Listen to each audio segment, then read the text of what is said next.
naturalmente, tanto Érica quanto Tabata, e tirem o véu de seriedade. Ai, a Tabata é muito séria. A Tabata é uma Erika Hilton. A Tabata é uma Erika Hilton. São duas mulheres. E a Tabata não vai negar que ela é uma mulher igualzinha. Elas são parecidas com a Erika Hilton. Ela é uma mulher igualzinha a Erika Hilton. O político faz. Começando pelo deputado mineiro, né? Que, veja, precisa cada vez mais ficar claro que ele se apropria da atenção do eleitorado de petista para cultivar a própria imagem, enquanto entrega como output, né? A saída dele é nada. É como se ele fosse, né? Você tem uma cadeia de energia, que aqui está a energia cívica das pessoas e aqui está o resultado, ok? Então, entre a energia cívica das pessoas, que é a vontade de mudança, e o resultado final que você pode obter, tem uma linha de transmissão. Essa linha de transmissão, você coloca aqui no meio um bypass com o Nicolas. Aí você vai passar aqui, gasta energia no meio com nada, você acende uma lâmpada dele, gasta energia para a lâmpada dele ficar aparecendo, olha lá, olha lá, olha lá. Aí a energia volta com uma intensidade muito menor pro outro lado, né, que é onde você tem que basicamente entregar, e você não entrega nada. Então, na prática, a energia cívica das pessoas no campo da direita é gasto com nada, ok? E eu vou fazer uma espécie de uma somatória de exemplos ridículos, destinada a ululante, destinada a barulhento, pra vocês falarem, puta que me pariu, realmente nós estamos lenhados, tá? Eu vou começar com essa notícia, tá? E aí eu vou derivando para as outras coisas. Então eu vou trazer os exemplos e depois eu vou trazer uma conclusão sobre isso. Saiu, assim, põe na tela, Riso. Saiu no Space Liberdade, que é uma rede social de divulgação de conteúdo bolsonarista. E os caras nem perceberam que eles fizeram isso, eu achei muito legal, né? Saiu no Space Liberdade a seguinte notícia. Urgente, então calma, é urgente, para tudo. Urge que você dê atenção ao que o perfil Space Liberdade tem a dizer, tá? Urgente. Deputado Nicolas Ferreira bate 10 milhões de visualizações com vídeo. É você, Riso. Com vídeo. Expondo. O quê? A hipocrisia. Da esquerda, quando dizem que querem proteger as crianças. Então, urgente, pare tudo. Nicolas Ferreira acabou de expor a hipocrisia da esquerda. A hipocrisia da esquerda está exposta, pelada no meio da rua. Nicolas Ferreira veio a público e mostrou para 10 milhões de pessoas que eles estão expostos. E o que isso significa? Eu quero perguntar para vocês, o que isto significa? Isto não significa absolutamente nada. Absolutamente nada. Vou repetir, isto não significa P nenhuma. Existe uma piada, a gente já vem fazendo esse meme começou a rodar pra valer em 2023, Riso, que era um meme de um barco afundando, né? E aí tem um esquerdista basicamente com uma britadeira ou com uma picareta quebrando o barco. Você já viu esse meme, né? Já. E o barco tá afundando, então tem um esquerdista destruindo, e aí tá o Nicolas no barco. Olha ali a hipocrisia da esquerda! Olha aí, olha só a hipocrisia, peguei a hipocrisia da esquerda! Então, esse rapaz, ele vive de expor a hipocrisia da esquerda para as pessoas. Então ele está permanentemente expondo. Olha como a esquerda é hipócrita. E nada acontece. Vamos lá. Desde que Nicolas Ferreira surgiu, a esquerda diminuiu ou aumentou o poder acumulado dela? Rafael Meda Riso. Aumentou. Desde que Nicolas Ferreira surgiu, que grande agenda do campo da direita aumentou? Porque desde que ele surgiu, o Bolsonaro perdeu a eleição presidencial, certo? A agenda de segurança pública inexistiu. Combate à corrupção inexistiu. Então, o que aconteceu com o campo político dele? Nada. Ele é um grande fenômeno eleitoral, um grande fenômeno de redes, cujas entregas são absolutamente nada. Nada. Ele aguarda acontecer com a esquerda, e aí ele corre para expor hipocrisia. Olha só que hipócrita! Você diz que defende uma democracia, mas vocês não são democráticos, vocês gostam da Venezuela. Faz o L! Ah! Essa é uma estratégia política que, dado que ele faz isso com uma habilidade, ele é um grande comunicador, e dado que ele faz isso para um eleitorado bolsonarista que é receptivo ao discurso dele, logo, ele se torna grande. Isso não entrega resultado prático, mas veja, não há preocupação nenhuma em entregar resultado prático. E eu volto para o meu circuito. tá? Vamos lá. Meu circuito. A energia cívica das pessoas que demanda, né? Desculpa, não demanda não. A energia cívica das pessoas que pode ser capturada através da tela do celular, através da economia de atenção, ela não é transformada, essa energia, tá? Em ação e resultados. Ela é dissipada num circuito que foi colocado no meio, chamado influenciadores de direita. Então toda essa energia entra nesse circuito, ela esquenta, ela fica bem quente, fica rodando em falso e no final não sai nada, ok? Este é um problema. É como se a direita bolsonarista, meus amigos, fosse uma resistência de um chuveiro. O lance é, aquela água tinha que, na verdade, mover uma usina hidrelétrica, mas ela só está esquentando enquanto resistência. E ela esquenta e não termina em nada. Então eles esquentam o clima, denunciam, fazem atos corajosos, colocam um esparadrapo na cara, mas não entregam porra nenhuma. E um exemplo. Quando a gente pega, roda direto aí um meme comparando os mandatos da Erika Hilton, do Nicolas e do Kim. Né? O mandato, em termos de entrega do senhor Nicolas Ferreira, é um mandato pífio. Aparentemente, em termos de entregas de mandato, é um mandato pior do que o da Erika Hilton, que já é uma pessoa que trabalha muito. Naturalmente, o mandato dele é um mandato utilizado para quê? Para ele acumular poder para ele próprio. E o eleitor bolsonarista, que muitas vezes é débil, não entende isso. Não entende isso. O eleitor bolsonarista apenas, sei lá, ele tá lutando por nós. Por quê? Porque o circuito criado, esse circuito que engole a atenção das pessoas, é um circuito que fica vendendo um escândalo e que fica pegando os temas do momento, tá? E entregando para essas pessoas uma resposta identitária para aquele fenômeno. Então, houve o fenômeno Felca. Aí esse fenômeno gira ali no Nicolas, olha só, a esquerda não pode falar porque é hipócrita, olha só a hipocrisia. E não termina em nada. Ele foi lá, pela primeira vez, acho que ele protocolou um projeto que não vai fazer porra nenhuma. E ele, assim como a direita bolsonarista, não se esforça concretamente para andar com a agenda. Aí alguém vai falar, imagina, eles correram para obter as assinaturas da anistia. Eles estão nessa história há 2 anos, todos eles. E é uma história cuja utilidade prática, não só para a direita brasileira, mas para o Brasil, é nula. É nula. O que eles estão fazendo em matéria de educação? O que eles estão fazendo em matéria de saúde? O que eles estão fazendo em matéria de segurança pública? O que eles estão fazendo em matéria econômica? O que eles estão fazendo em matéria de combate a privilégios? Nada. Nada.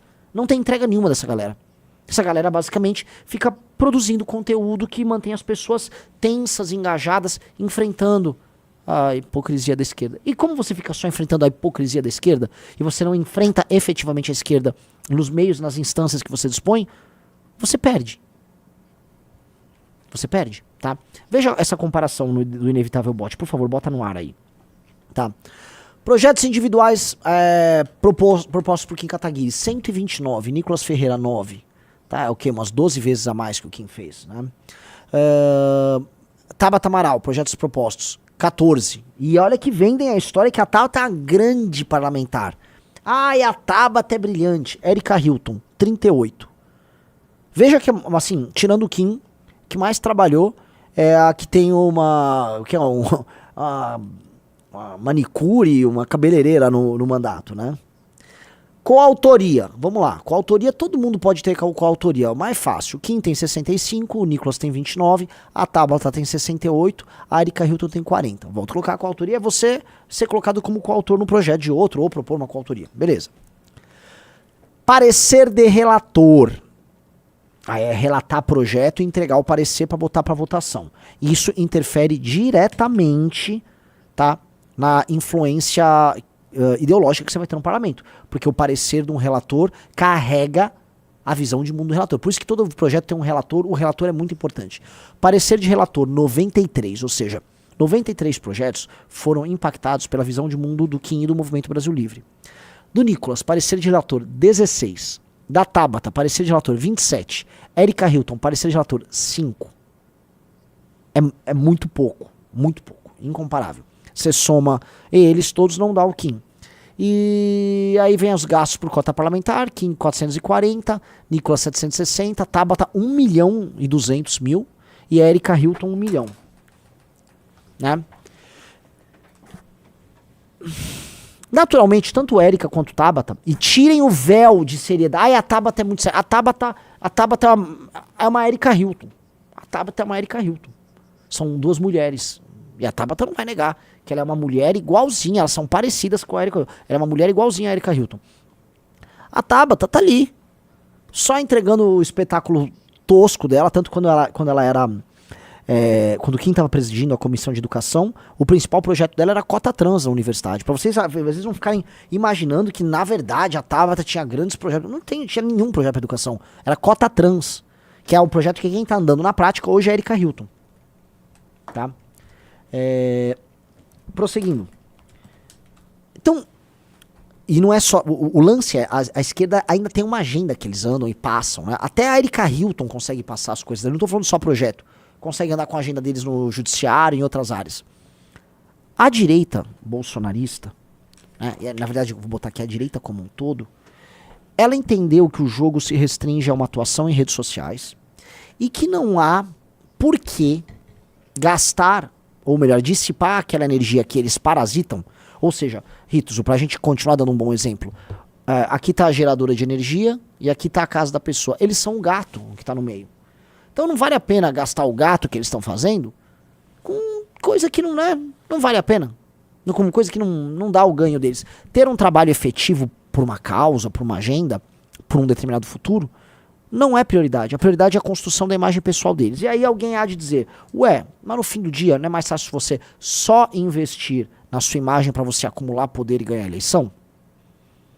Esta é uma boa proposição, porque essa é uma proposição cínica, fria, e concreta e, vamos dizer, e vencedora no jogo político.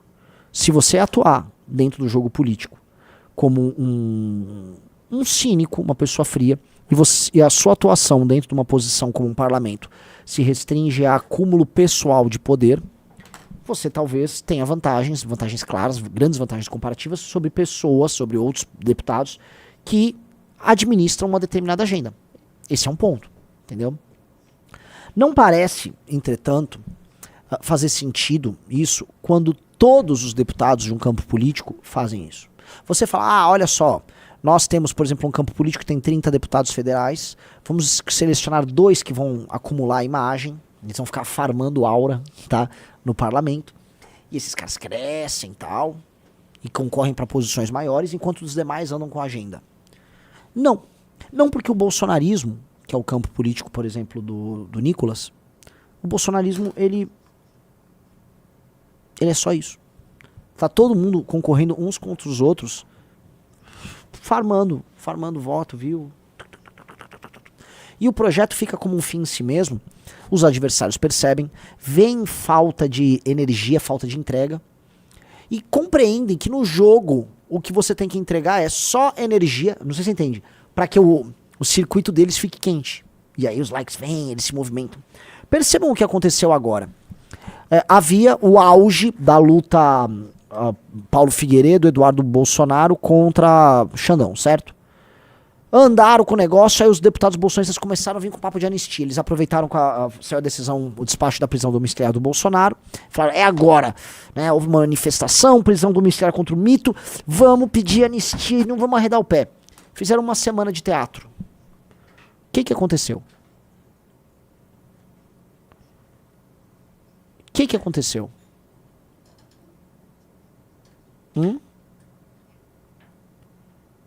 Tô perguntando de forma concreta. O Hugo Mota simplesmente, tempo passou, ele sentou na cadeira dele, fingiu que fez o acordo ou combinou com eles de fingir que tinha um acordo, para no dia seguinte avisar que não tinha acordo nenhum e depois para avisar que ele ia, na verdade, votar a agenda do Felca. E o assunto não mais foi falado na semana inteira. Pô, não quero ser implicante. Não tô aqui pra dividir a direita. Mentira, tô sim. Mas pô, meus amigos, vocês estão assistindo aí. É muito pouco, né? São 100 deputados, mais uma paulada de senador. E eles não conseguem entregar nada de concreto. Eu não tô nem cobrando as outras matérias. Eu tô falando aqui da única coisa que esses caras falam e tratam nesses anos deles. A única agenda política deles, a defesa da anistia, o Bolsonaro, no fundo não vamos deixar o Bolsonaro ser preso por crimes que ele cometeu. Sejamos honestos, ele cometeu esses crimes. E nem isso eles conseguem efetivar. Eu não sei, de fato, qual a opinião de uns bolsonaristas, se vocês pararem esses bolsonaristas para conversar, qual a opinião deles sobre, vamos botar aí, sobre resolver o problema da pobreza extrema no Nordeste. Qual a resposta deles para os baixos índices de educação que nós temos em cidades do interior? Qual o problema, qual a solução que eles podem trazer para discussão sobre falta de infraestrutura no Brasil? O que eles podem pensar sobre o desperdício de grãos que caem literalmente na estrada por conta da ausência de um modal ferroviário mais ativo no Brasil? O que eles podem fazer para resolver a questão trabalhista no Brasil? O que eles pensam enquanto solução para a gente tratar, por exemplo, sei lá, da navegação de cabotagem, aumentar a participação dela nos modais brasileiros? O que eles pensam em fazer sobre reurbanizar a favela? Como eles pretendem resolver a falta de relevância do Brasil na América do Sul? Pô, não tem não tem um tema ali que os caras consigam sustentar um discurso?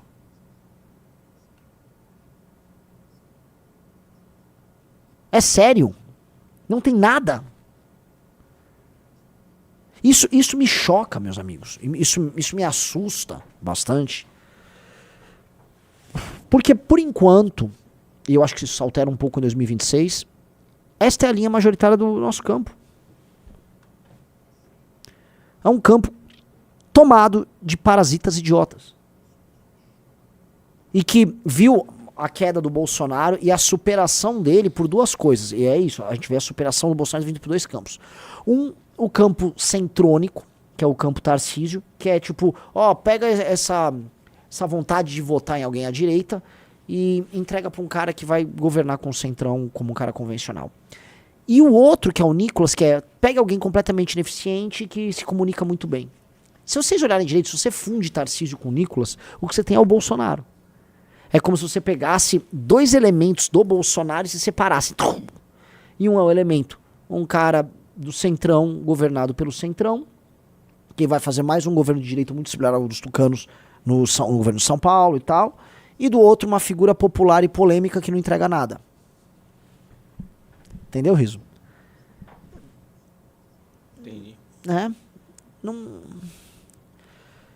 É desesperador isso. É desesperador. Recentemente, na semana passada, a gente viu uma figura bizarra do Fernando Holliday tentando desesperadamente atacar o Kim. E isso a gente coloca porque dentro do sistema de aquecimento deles, uma das coisas que eles podem fazer é atacar o MBL, porque esse eleitor adora sentir que ele está expurgando o traidor. E o MBL é como se fosse um bode expiatório. Nós vamos expiar nossos pecados falando mal do MBL. Então a ideia de você no bolsonarismo xingar o MBL é tipo, olha, a culpa não é minha, a culpa era esse espírito de MBL que tava aqui.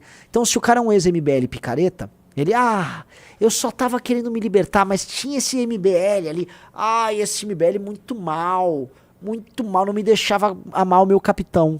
Agora eu amo abertamente meu capitão por culpa desse MBL. Xinguem, ataquem, joguem pedras no MBL, né? O Holliday é a representação, assim, óbvia disso aí. Né? Ele, em si, uma inutilidade ululante. Desde que o Holliday saiu do Movimento Brasil Livre, né, entrou pro Partido Novo e depois foi lá foi bolsonarizar, o mandato dele, a qualidade fez assim, despencou. Já era difícil, a gente tinha que ficar carregando o cara pela mão, o cara era muito ruim. Mas cai... Não tem relatório, não tem mais nada. Depois é só viva capitão, viva mito. Uma vergonha. E ele é isso. Né? Outro exemplo é o imobilismo